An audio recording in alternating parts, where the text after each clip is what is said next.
Michael, I always remember your early career, and you always played the guy that was going against the system.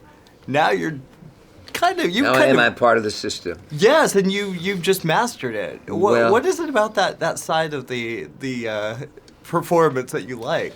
Well, I this the archetype character and going back to Greek drama, but almost the gods larger than life, all the money in the world, all the power, all the rules, and it's fun. It allows you a large stage to perform on, to kind of peacock.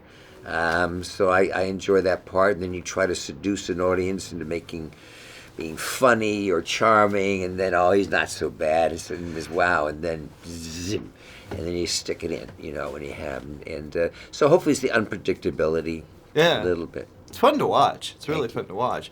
With you, this is a fun.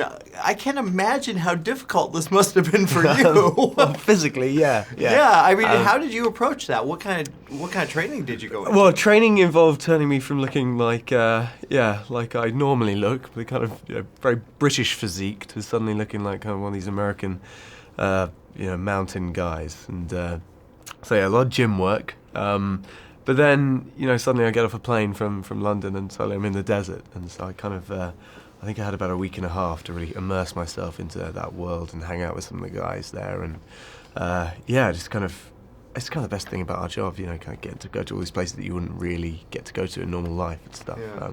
So yeah, I really enjoyed that part. Yeah.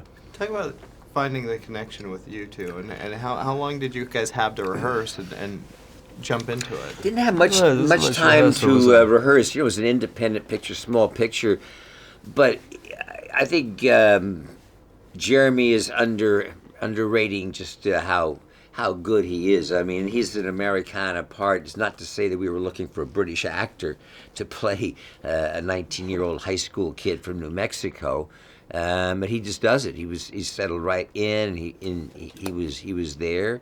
And totally convincing. So I thought that was impressive just for openers. Yeah. And how he pulled off. And then I think we all knew, I knew, certainly from my experience, what a tough shoot it was going to be. And I think Jeremy had some sense of it, but, got much more of it as we got into the picture. And I'm just very grateful because he made the movie really happen. Yeah. There's a lot of actors who could not quite have gone to the extent that he had, both with the amount of makeup that he had to put on and different layers, taking 2 to 3 hours a day, barefoot in the scenes for as long as he was.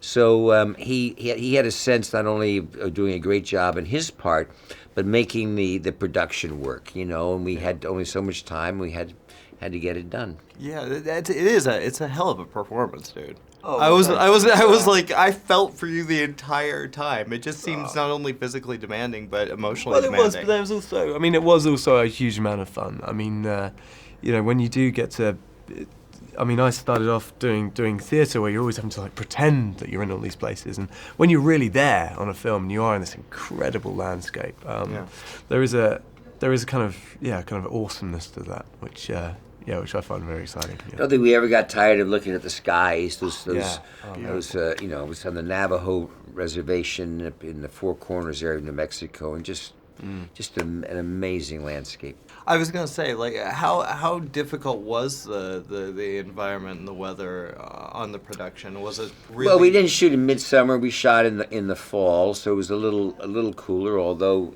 as we set up in the picture, it's 125 degrees. You can probably last only an hour and a half without any water. Yeah. And it's a sort of a testament to Jeremy's character as the guide of how he can survive out there with me lurking over him, making sure he doesn't make it.